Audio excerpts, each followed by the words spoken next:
You are going to hear a conversation which happened in a travel agency. First, you have some time to look at questions 1 to 5.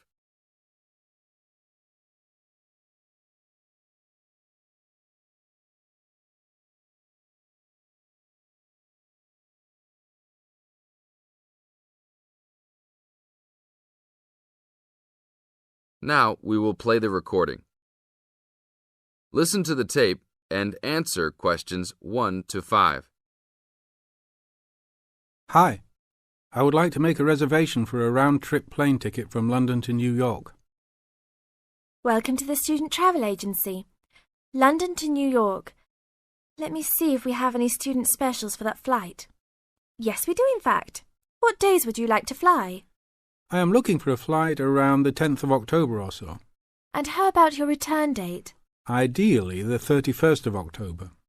Let me check our computers to see if these dates are available. Are you looking for economy class or first class? Economy class will be just fine. We have an open flight on the 10th, but for your returning flight, the 31st of October is already fully booked. If you want to upgrade to first class, there are openings for the 31st. Just a few seats left, though. How much do I have to add for first class? First class will be around 20 to 25% more. Well, that is not worth it. I would rather just fly on another day. Do I have any other options? There are open seats back to London on the 1st of November. There are openings for first class that day too. No, I won't be able to do that because I have to work. Is there anything before the 31st? Maybe the 30th or 29th? Let me check. You can fly on the 29th, but not the 30th. The 29th is a little bit early. Is there any way I can be on a waiting list of some sort? Of course, but you should still confirm a return date just to be safe. OK.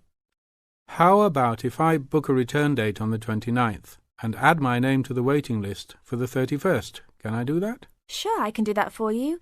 Do you also want to add your name on the waiting list for the 30th also? I would recommend this in the scenario that you do not get the flight for the 31st. That is a good idea. How much will the round trip cost? I will calculate your price for you. Your total will be £565, not including tax. Now look at questions 6 to 10.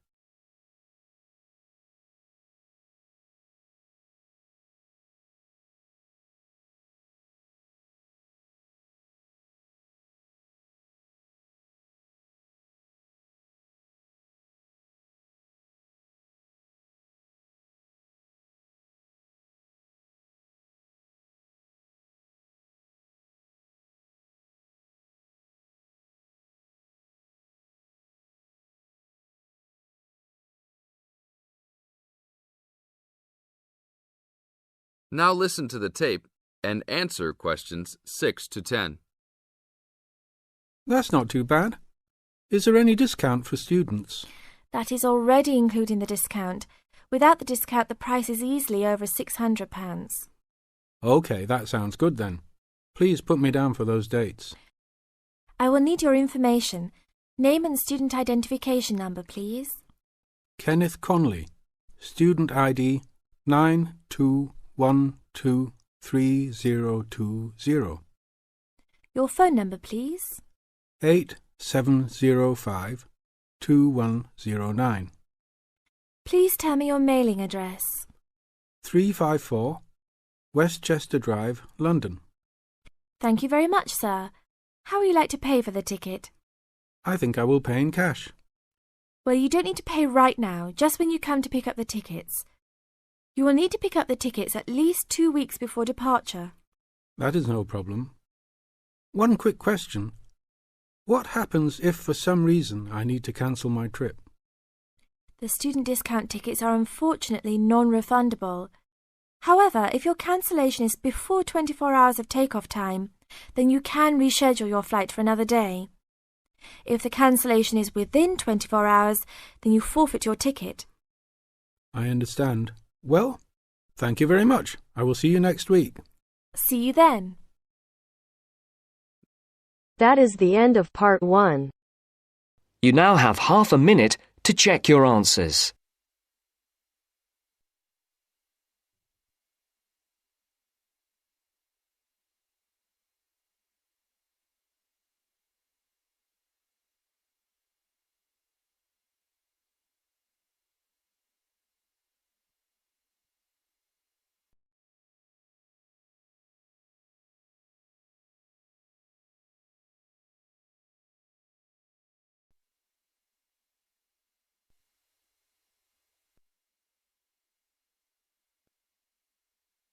Now turns to Part 2. Part 2. You are going to hear a teacher helping high school students visiting from an overseas school to fill in a school excursion permission note. First, you have some time to look at questions 11 to 17.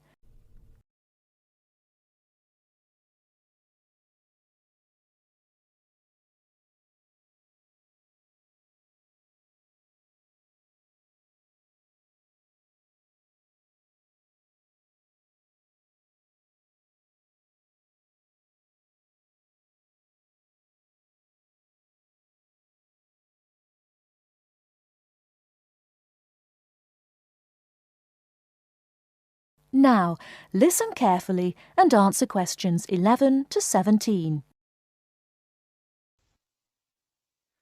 Good morning, students.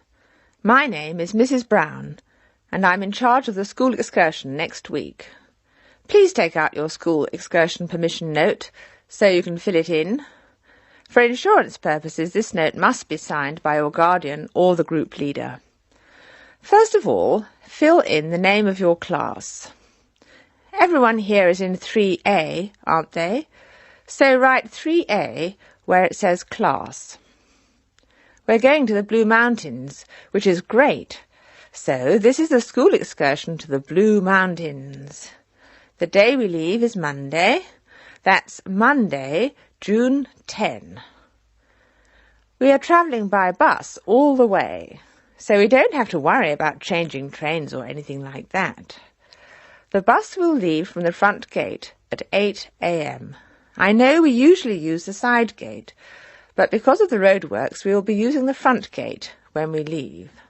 However, when we return, the roadwork will be complete, so we'll use the side gate. We expect to be back at 6 p.m. It's going to be a lovely day. Your teachers will give you tasks to do when we arrive. We'll provide fruit and fruit juice on the bus, but you must bring your own lunch. While we're on the excursion, we'll be moving around a lot in some fairly rough country. Be very careful to wear strong shoes. It's very important that you look after your feet very well. Now, does anyone have any questions they want to ask? Before you hear the rest of the talk, you have some time to look at questions 18 to 20.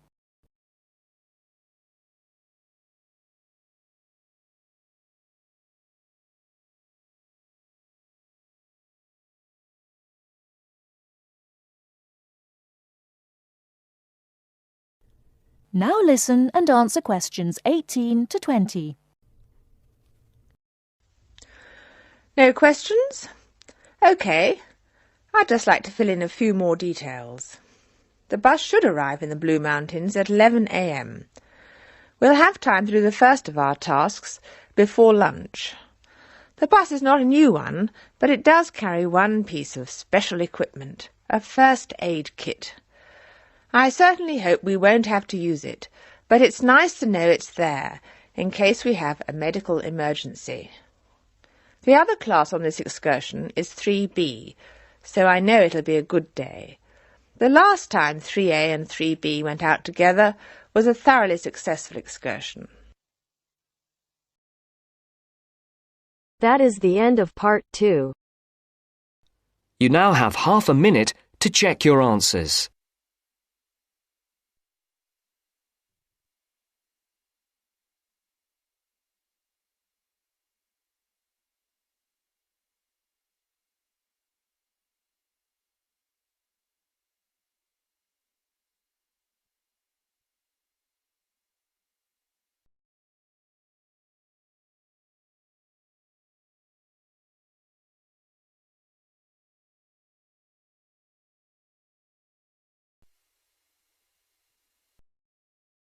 Now turns to part 3. Part 3. You'll hear a discussion between two students, Rosie and Mike, and a university tutor. In the first part of the discussion, they're talking about a survey they have conducted on local entertainment. First, look at questions 21 to 26.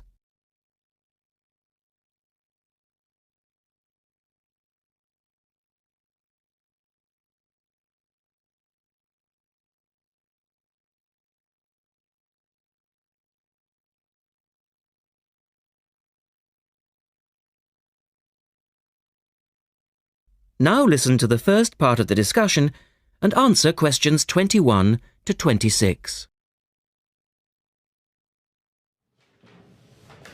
Good morning, everyone. Well, I think we can start straight away by getting Rosie and Mike to do their presentation. Would you like to start, Rosie? Yes. Well, we've done a survey on local entertainment. Basically, we tried to find out how students feel about the entertainment in the town and how much they use it. Yes, so we've called our project Out and About. Yes, that's a good title, Out and About. We wanted to find out how well students use the entertainment facilities in town, whether they get to see the latest plays, films, that kind of thing. Now, we have our own facilities on campus, of course. Oh, yes. We deliberately omitted those as we really wanted to examine outside entertainment in the town as opposed to on the university campus. Actually, there were a lot of areas to choose from, but in the end, we limited ourselves to looking at 3 general categories: cinema, theatre and music. Right. OK, well, first of all, cinema. In the town, there are 3 main places where you can see films. There's the new multi-screen cinema complex, the old Park Cinema and a late-night Odeon. So, if you look at this chart, in terms of audience size, the multi-screen complex accounts for 75% of all cinema seats. The Park Cinema accounts for 20% of seats, and the late-night Odeon has just 5% of seats. As you probably know, the complex and the park show all the latest films, while the late-night cinema tends to show cult films. So, when we interviewed the students, we thought the complex would be the most popular choice of cinema. But surprisingly, it was the late-night Odeon. Yeah, and most students said that if they wanted to see a new film, they waited for it to show at the park, because the complex is more expensive and further out of town, so you have to pay more to get there as well. Yes, and that adds to the cost, of course, and detracts from the popularity, evidently. Well, next, we looked at theatres. The results here were interesting because, as you know, there's a theatre on campus which is popular, but there's also the Stage Theatre in town, which is very old and architecturally quite beautiful. And there's the large modern theatre, the Ashtop, that has recently been built. So you just looked at the 2 theatres in town? Yes, but the thing about the theatres is that there's a whole variety of seat prices. Also, the types of performance vary, so students tend to buy seats at both and like using both for different reasons. And if they want cheap seats at the Ashtop, they can just sit further from the front. What we did find that was very interesting is that there are periods during the year when students seem to go to the theatre and periods when they go to the cinema. And we really think that's to do with budget.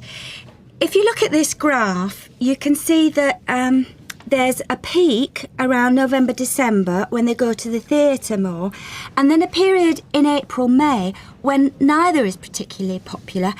And then theatre viewing seems to trail off virtually, while the cinema becomes quite popular in June, July. I think you're probably right about your conclusions. In the second part of the discussion, Rosie and Mike talk about different music clubs. Look at questions 27 to 30 first.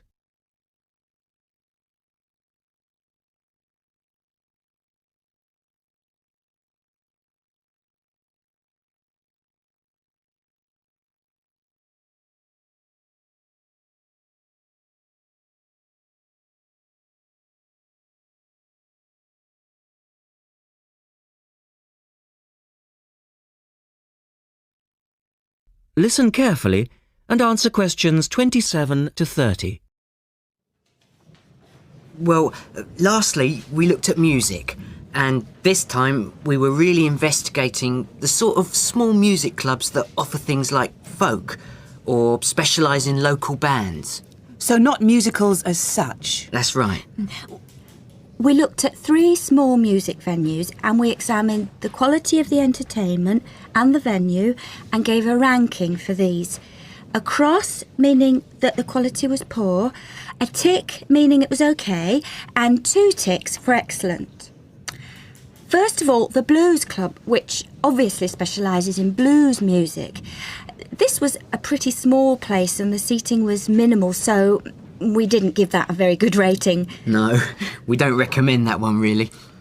Then the Sansu, which plays a lot of South American music. It was a big place, very lively, good performers, so 2 ticks for that one.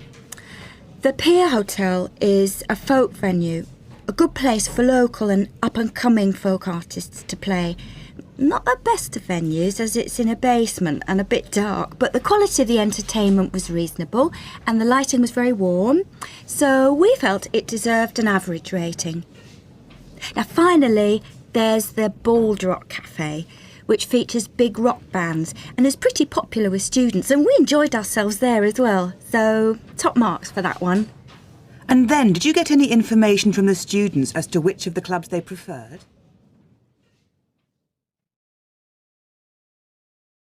That is the end of part 3. You now have half a minute to check your answers.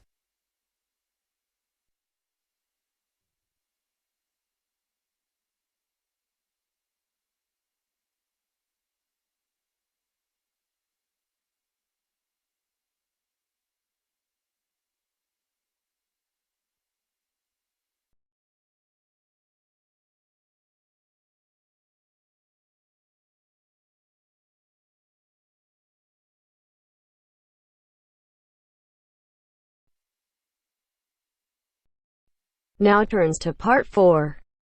Part 4. We'll hear a speech by the Student Union Vice President for Finance.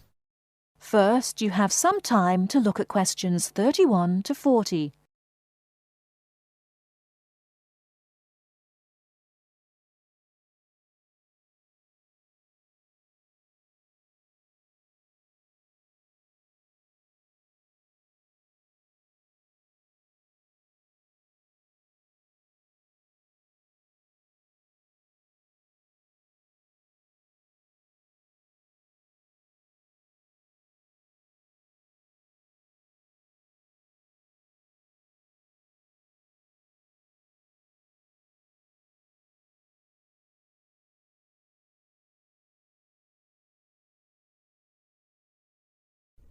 Now listen carefully and answer questions 31 to 40. Now you will hear the speech. Hello, as VP Finance, my job is to oversee the spending of our grant to ensure that all areas of student union activity run efficiently and smoothly, without any financial headaches. I have a thoroughly efficient finance team, Ursula, Ella and Henrik. We are all here to help you as best as we can. Remember that even though I administer the union's finances, it is ultimately you who has the final say in expenditure policy, either directly, through the democratic process of the general meetings, or by voicing your opinions through the Executive Finance Committee. I would like to take this opportunity to thank last year's VP Finance, Martin Curry, for his excellent work in improving the financial running of the union to what it is today. Finally, remember to enjoy yourself and to use the union facilities and services to the full. And if you're still not satisfied, come and let us know why. Extra note, in order to maximise my time as VP Finance and to give a more efficient service to students, the Finance Office will only be open to students from 11 o'clock a.m. to 1 o'clock p.m. and 2 o'clock p.m. to 3 o'clock p.m.